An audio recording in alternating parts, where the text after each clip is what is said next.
So it has been about 1 month ever since I started my first Giants B10 team on my own beginner account. Melia Dot is the real deal though. Yep, it really is. Now you just need to survive one more turn and just not die from the revenges. But now since we don't have any attack... I'm not sure if he's gonna die from this. Yeah, he is. Nice.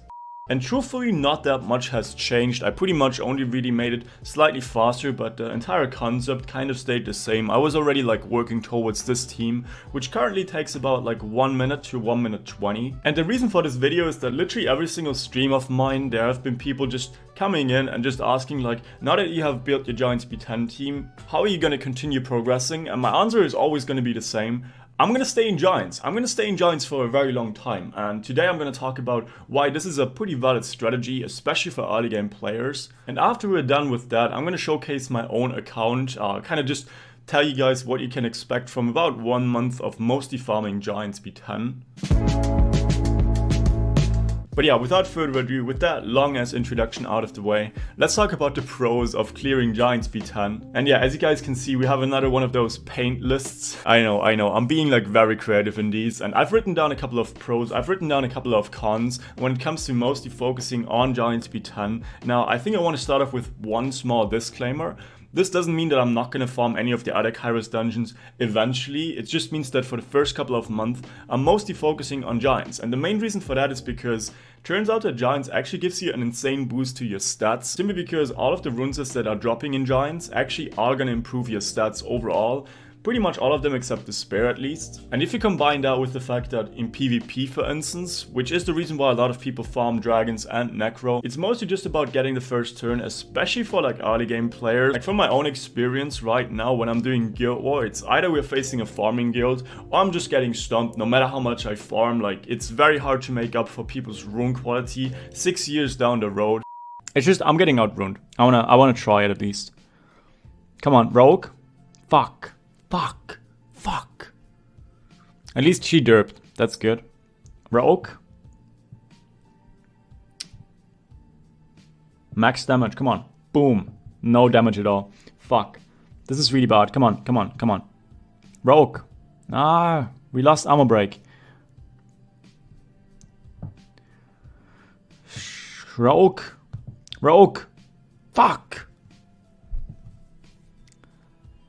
I think the next point that I want to make is going to be that it's very easy to build a somewhat fast Giants B10 team, and it's even easier to just get that team even faster by incorporating units like a Lucian, like a Galleon. I know they are pay to win, but if you have one of those units and farmed like a month already, chances are you're going to be able to utilize them, and chances are you're going to get another 20 seconds shaved off of your Giants B10 teams. And on top of all of that, what's also really amazing about farming Giants is that you're going to be able to get better speed teams for all of the other dungeons, which really is not the case for like Necro and Dragons. You're not going to improve your Necro team by farming more Necro. Like those rage runes are not going to do shit for you. And especially when it comes to Dragons, I mean, I have a history of calling people out for like building free-to-play fast Dragons B10 teams for like early game players. Turns out they're not consistent, not even in 2020. And on that note, let's talk about the cons of farming mostly Giants, and the biggest one, hands down the biggest one in my opinion for early game players, is gonna be that you're gonna starve for mana. Like if you look at my own account right now, I'm sitting at about 8 million mana, which like statistically speaking, that's about 3 or 4 runes that I can max from plus 12 to plus 15, which really isn't that much, especially when you do not have that many plus 15 runes to begin with. So that is kind of like the biggest issue when it comes to farming Giants. The next big con of farming mostly Giants is gonna be violent procs. If I had up a stat, I would go for it ASAP, but I don't.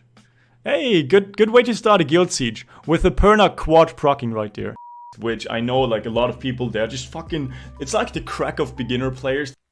Come on! They just really need those violent sets, and I know it looks really good on like the outside, and it actually really is. But truth is, like if you're a beginner, you won't get to the point where violent procs actually are gonna have an impact to you. Like you're just gonna get one shot. Those rune sets really only start being efficient like turn 2 forward, and you're not even gonna get to that point. And it's pretty much the same thing when it comes to will runes.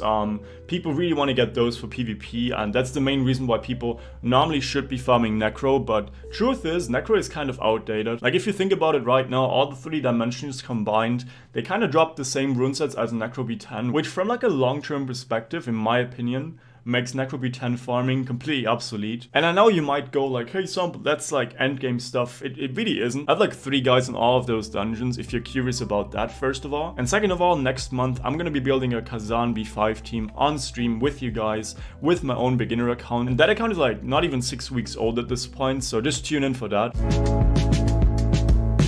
Now, moving forward from that very theoretical part, let's talk about my actual runes that I have on this account. Now, there are going to be a couple of things that you're going to see on Giants accounts. I already mentioned that you're going to have very thick stats overall, which you kind of can already see on my Lapis. Now, you might want to think that she's on Swift or some shit like that, just judging from that speed level. But truth is, she's actually on Despair. I could even get her even better right now. But since it's another like 5 days before free rune removal, might as well just keep her that way. I really don't need her to be any better right now. Like, TOA doesn't reset, Labyrinth already finished. It really doesn't matter too much, which again, like I said, mana management at this stage of the game is a lot more important, and kind of managing where you want to have your power spikes and when it's actually important for your account to be better. But yeah, moving forward from that, let me just quickly showcase my core units, the free-to-play units that most of you guys most likely will already also have on your accounts. Starting off with Lauren and Fran. Now, I basically rune both of them on a very similar way, with Fran having slightly more attack and my Lauren having a lot more accuracy, but other than that, it's pretty much very similar builds. As you guys can see, they're both on Swift right now, both are on speed, HP and HP. Same goes for my Lauren, speed, HP and HP, and I've actually managed to plus 15 one or two of those runes. Now keep in mind, like this rune for instance, it's not really a rune that I would like plus 15 right away, but this was actually one of my first 6-star runes, and even though it was basically just blue, the rolls in general kind of fit on a Fran very well, and even though it's kind of a waste of mana eventually, I'm still gonna end up using this rune for at least like a year or so, which kind of makes it justifiable, especially if you combine it with the fact that it's slot 2 speed, which is like the most important slot for like early game support. I did actually also max a couple of slot 1, 3 and 5s. Like this one for instance, I got this during my first 2 weeks of playing, where if you guys don't remember, that's the point where upgrading runes is only half as expensive, which makes runes like these kind of weird for me. Like I didn't have any better runes to upgrade, so I just decided to go for this one. Plus 16 really isn't that amazing of a roll, but I just decided to go for it anyways, simply because again, the same thing, like I'm gonna be using this rune for at least another year. Now I do have to make a little bit of a disclaimer. The only unit that I do have with Dragon's runes is gonna be Mvadaha, which I got that from, first of all, I got a couple of in-game rewards, like the rune sets that you're getting from clearing, let's say, your first Dragon's team, as well as just upgrading and crafting runes. Those are his stats. And again, as you guys can see, plus 110 speed is a pretty thick Vadaha for like a very early game player. The main reason why I got that is because, you've guessed it, Giants runes like these ones that actually get me those stats, the speed that I need to actually justify a violent Vadaha, which normally really isn't a very good idea, especially in like the first month if you play. Now the biggest difference between like Giants accounts and people that focus a lot more on like Dragons is the stats on their damage dealers. Like if you look at my Crow right now,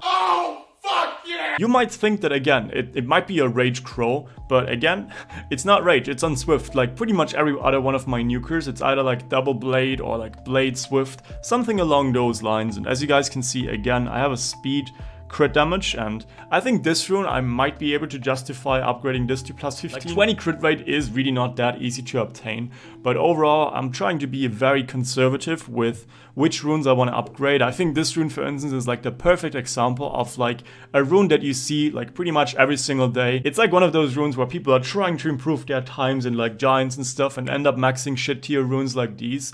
It's really only an average blue rune if you actually think about it. Now, outside of having very thick runes overall and just very well-runed monsters, when you go for Giants, the best thing outside of that would be going for very fast speed buffers. Now I gotta be honest with you guys, I actually didn't really get too lucky when it comes to that. I can actually show you guys my Bernard's runes right now. He's currently on Swift Blade, and I really did get not too lucky when it comes to my speed rolls. I was speed chasing really hard. Like if you look at my runes right now, you will have a hard time finding a single one of them that isn't rolled for like at least plus 6, which pretty much is just me trying to get a double roll into speed. And even with that strategy, I mostly end up having like plus 14, plus 15 rolls on all of my runes right now. This one is plus 16, we have plus 14.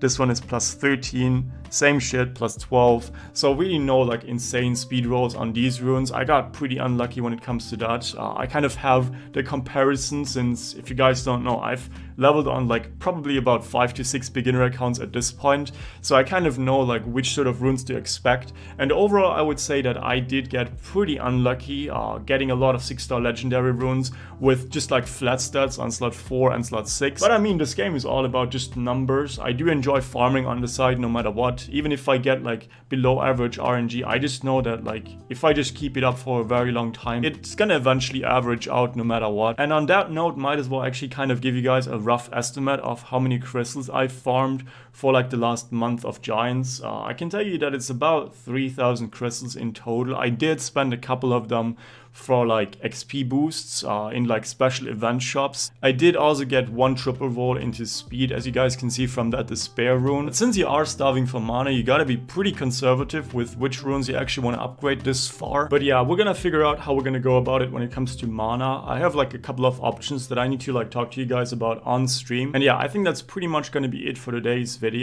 Again, if you guys haven't had enough sample text content, especially when it comes to my beginner account, if you're curious about like how exactly I've progressed, I have this entire playlist with like full stream highlights, so you guys can like watch me farm for like 2 hours if that's what you really want to do. On that note, again, as always, I want to thank all of you guys for showing up on my last couple of streams. Right now we're averaging 100 people watching me on all of my streams, which is pretty fucking insane. In fact, about 2 hours from posting this video right now, I'm gonna be streaming. Actually, this time around I've asked my friend Taki to lend me his account to do a test on the Fire String Masters. And yeah, I think that's pretty much gonna be it for today's video. I hope you guys enjoyed it. I got a lot of new monster tests coming up next week. As well as on top of that, I'm gonna be moving back to Vienna. It's gonna be a pretty stressful week, but I'm really looking forward to it. But yeah, with all of that said, see you guys in my next video. Bye!